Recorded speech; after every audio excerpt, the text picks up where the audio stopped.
Are you new to home buying and don't know where to begin when making an offer on a home that you absolutely love? Or are you an existing buyer that just lost their bid to another buyer in the bidding process? Well, you clicked on the right video. In today's video, I'm going to share with you a simple 4-step process when done correctly will guarantee results and ultimately get you the home that you love. Doesn't matter if it's an up market or a down market. It's all about using these steps and trusting the process. So let's get started.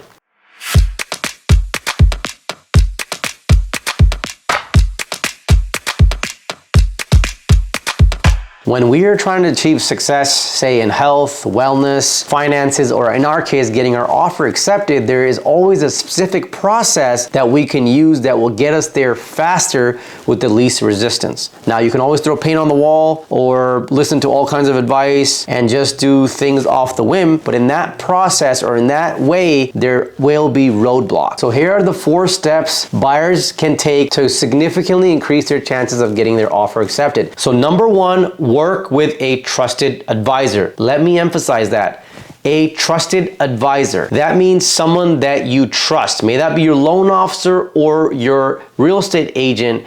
If in your mind or your heart you have some sort of doubt about this person, fire them immediately. Fire them today, fire them now, because you are doing yourself a favor and you're doing a favor to the other person that you have hired as your trusted advisor. Because trust is the foundation of any relationships. And if you don't have trust in this person that you're working with, you're not going to trust their decision-making process and you're not going to trust the advice that they're giving you, which will make the process very, very tough, not fun, and you may lose money in this if you were to go with this approach. So I don't know what the case may be. Maybe you don't like the way they dress. Maybe their communication style is not good for you and does not fit your needs. Or maybe they're just a bad trusted advisor. Maybe they're just not good at what their job is. It's okay, whatever the case may be, but it will save you so much time and money if you work with someone that you trusted in your heart and your mind. Now, some of you might be thinking, well, I just have a problem trusting anyone. Well, then you landed on the wrong video. You should be watching some psychotherapy or working with a therapist.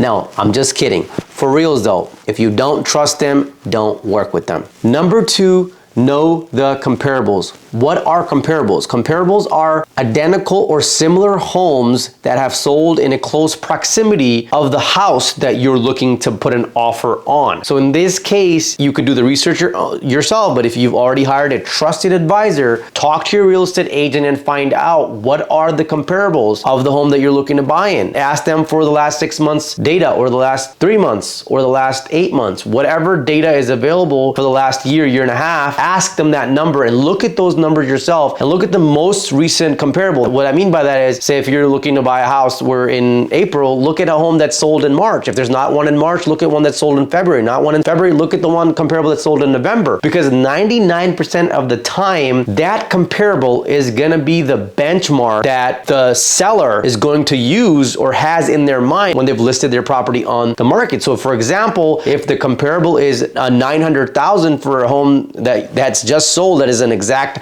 identical match for the home that you're looking to buy, well, the seller is going to want to sell at that price. And now if you have a bidding war going on or a bidding situation where this is a hot home and you know there's gonna be multiple offers because if you talk to your trusted advisor and they've told you that this is a hot home, well, in that case, if that's a benchmark for the seller, well, then in that situation, that actually becomes your starting point when you make that offer. And you need to talk with your agent to find out now what he recommends to you, to what offer to put to that comparable and what his analysis is on the market. And if you would get this offer by the offer in going with the advice that the agent's giving you. So that's why it's very, very important to know what that comparable is going to be. Number 3, run multiple scenarios with your loan officer, the other trusted advisor that you trust in. Tell them that you just spoke with your real estate agent and you guys have ran comparables and the real estate agent thinks that we should put an offer in for $930. Even though the comparables are $900, the real estate agent has recommended to you put an offer for $930 because that is what it's going to take to get your offer accepted. So now instead of blindly just saying, hey, we're going $30K above asking price, that is ridiculous, I don't want to do this, find out how much does your payment really go up? If you absolutely love this home and you want to buy it, find out, does your payment go up by $200 or $100 or $150? Now it might sound, 30K might sound like a lot of money, but on a mortgage that amortizes over 30 years, it might not be a lot on your payment.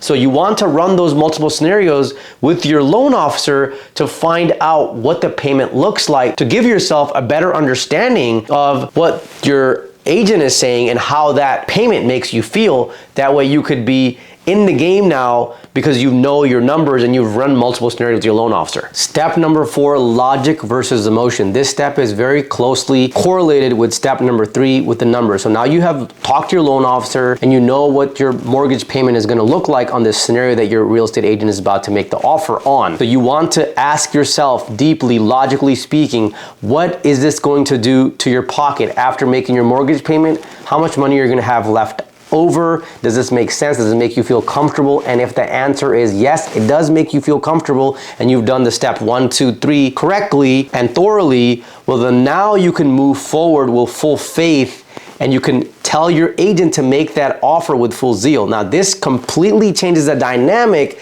as opposed to if you were going in there with not being planned and with energy of distrust and just this negative energy, because this really cannot be put on scale. But when you exuberate and put this energy out forward, the results can be astronomical, and in most cases you will get your offer accepted. Now all of these steps may sound very simple, but these simple steps have a profound impact on your ability to getting your dream home and getting your offer accepted.